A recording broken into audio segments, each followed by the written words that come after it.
Di antara orang Yahudi itu hari Sabtu menangkap ikan. Akhirnya dia dikutuk menjadi kunu qiradatan khasiin. Jadilah kamu menjadi kera yang hina. Jangan khasiin. Tersinggung orang khasiin, orang-orang yang khusuk. Khasiin. Hamzah betul. Ya, orang-orang yang sesat. Nah, lanjut. Sebab 6 hari lamanya Tuhan menjadikan langit dan bumi, laut dan segala isinya, dan ia berhenti pada hari ke-7. Itulah sebabnya Tuhan memberkati hari Sabat dan mengkuduskannya. Nah, kalau kita harinya hari Jumat. Satu hari dalam satu minggu. Ayo sebelah siapa? Sophia, lanjutkan. Sophia Loren ya namanya? Bukan? Sophia apa? Oh, Sophia Mujahidah, wanita pejuang. Terus.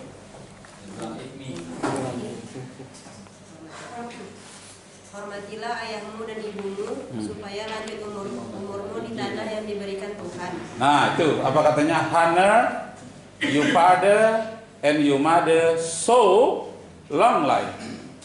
Hormatilah ayahmu dan ibumu supaya panjang umurnya. Jadi siapa yang menghormati ayah dan ibunya panjang umurnya, siapa yang durhaka pada ayah dan ibunya pendek umurnya. Jadi kalau mau panjang umur yang barokah, hormatilah ayah dan ibu. Lanjut. Jangan membunuh, jangan berzina, jangan mencuri, jangan mengucapkan saksi dusta jangan mengucapkan saksi dusta tentang sesamamu. Jangan mengingini rumah sesamamu, jangan mengingini istrinya, atau hambanya laki-laki, atau hambanya perempuan. Nah, cukup. Jadi zaman Nabi Musa itu rupanya banyak orang yang jatuh hati dengan istri tetangganya. Astagfirullah. Rumput tetangga. Oh, sebenarnya ada juga. Rumput tetangga lebih hijau daripada rumput di halaman sendiri. Nah, makanya ayat di antara ayat itu yang ke-10 itu kepada Nabi Musa, hai Musa, sampaikan kepada umatmu, jangan ada yang menginginkan istri tetanggamu, rumahnya, pembantunya, kendaraannya. Lanjut. Atau lembunya, atau keledainya, atau apapun yang dipunyai sesamamu. Habis ya? Nah, itu.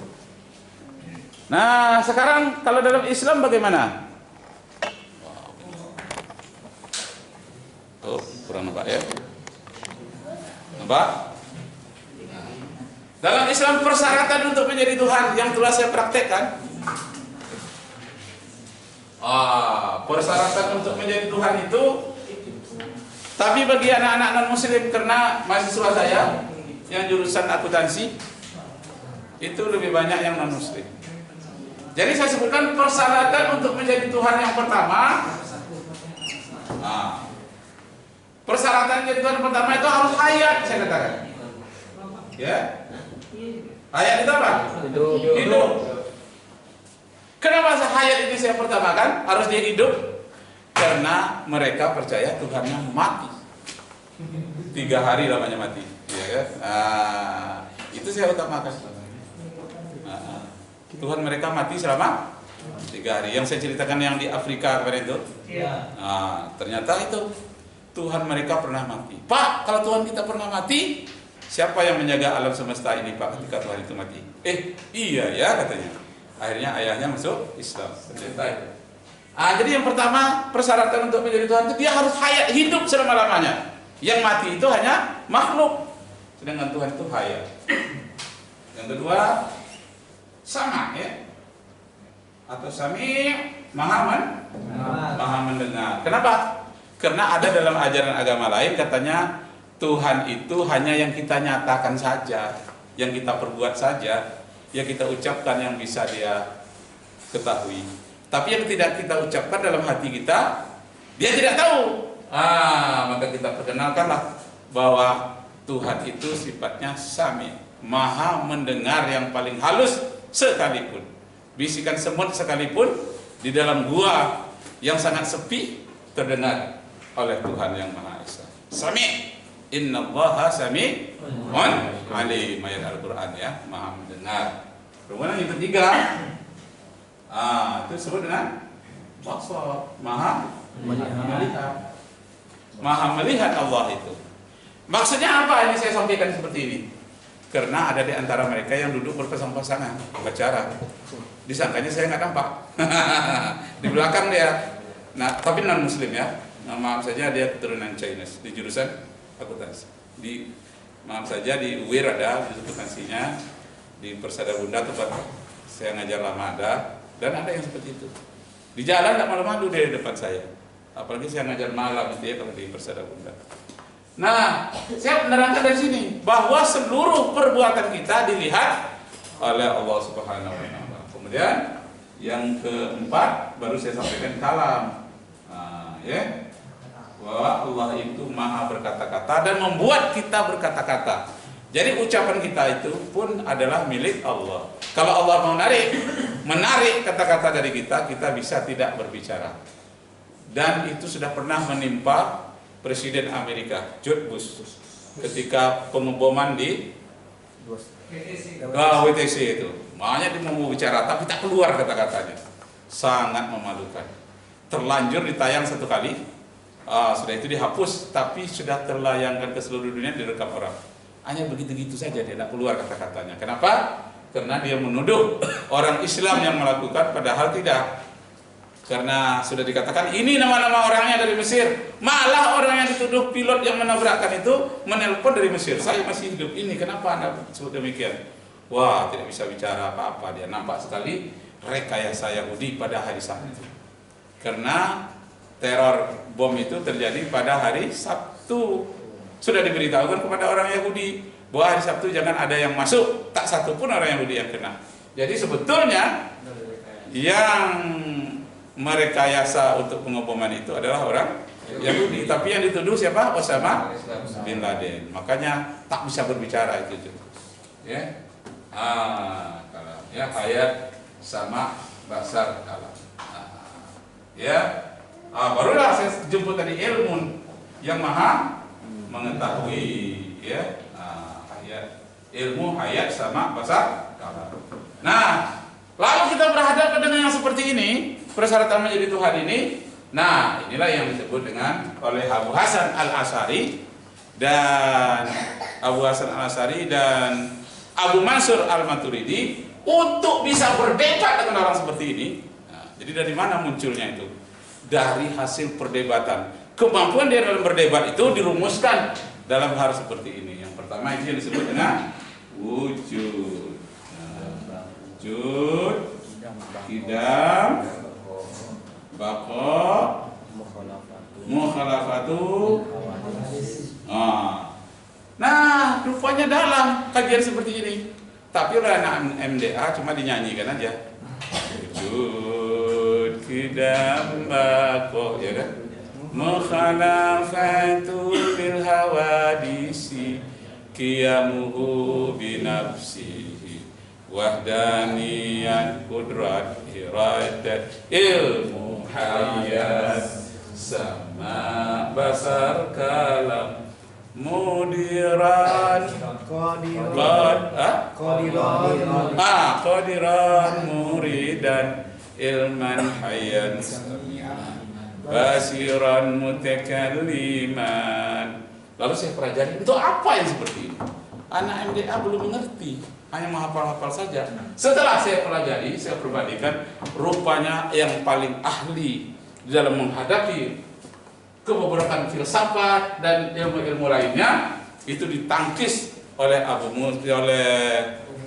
Abu Mansur Al-Maturidi dengan Abu Hasan Al-Asy'ari. Jadi dia susun 20, yang disebutkan sifat 20 itu adalah dengan 20 taktik ini saja sudah mampu mengalahkan logika ateis. Orang ateis di Baghdad waktu itu namanya kelompok Ad-Dahri, kelompok Ad-Dahriyun. Ad-Dahri itu waktu, masa. Jadi yang membuat buah kelapa itu jadi masa itu adalah waktu, masa. Membuat dia jatuh adalah waktu dan masa. Menyebabkan dia hidup lagi, masa. Jadi bagi dia tak ada Allah, yang ada hanya masa. Masa itulah yang berkuasa. Nah, inilah disebutkan dalam Al-Quran surat Al-Insan surat 76 ayat 1. Hal ata 'alal insani hinum minad dahri lam yakun syai'an madzkura. Bukankah telah datang satu waktu dahulu di mana manusia ada tapi belum dapat disebut sebagai manusia. Jadi hanya ada hari saja. Nah, itulah sekarang itu namanya kelompok materialisme. Yang merajai dunia sekarang ada dua kelompok. Pertama materialisme, yang kedua idealisme. Kelompok materialisme ini orang-orang kapitalis ini. Orang-orang yang serba benda, materialisme. Kalau idealisme ini yang serba kebetulan. Jadi kenapa itu terjadi demikian? Kebetulan. Padahal tidak ada di dunia ini satupun, baik secara filsafat, secara berpikir, secara ilmu pengetahuan, tidak ada yang secara kebetulan. Semuanya dirancang oleh Yang Maha Pencipta. Tidak ada yang kebetulan. Kita saja yang mengatakan kebetulan.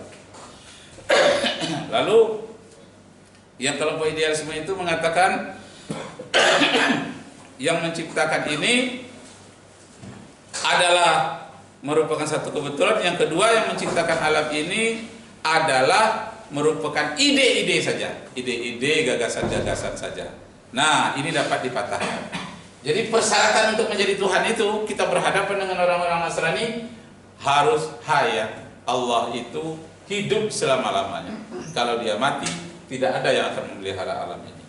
Nah, cukup itu sebagai perbandingan. Nanti diperdalam lagi ya. Siap. Diperdalam lagi.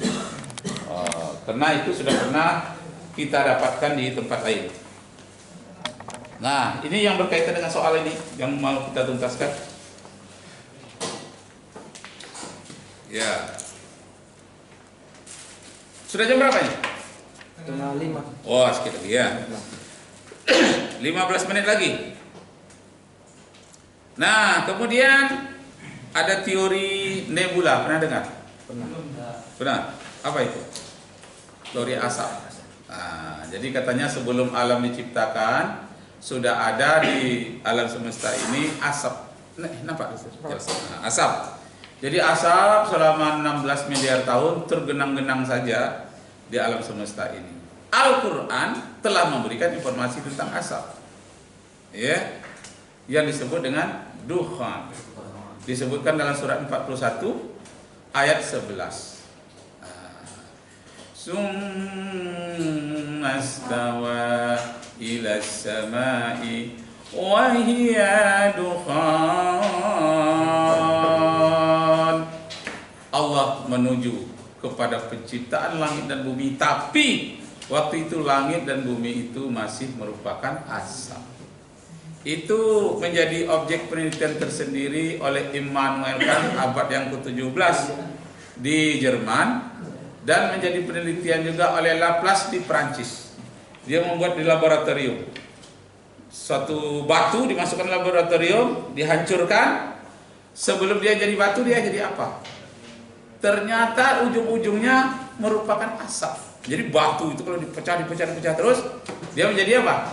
Asap. Dia kembali kepada asalnya. Jadi dia berkesimpulan bahwa asap itulah asal usul dari alam semesta ini.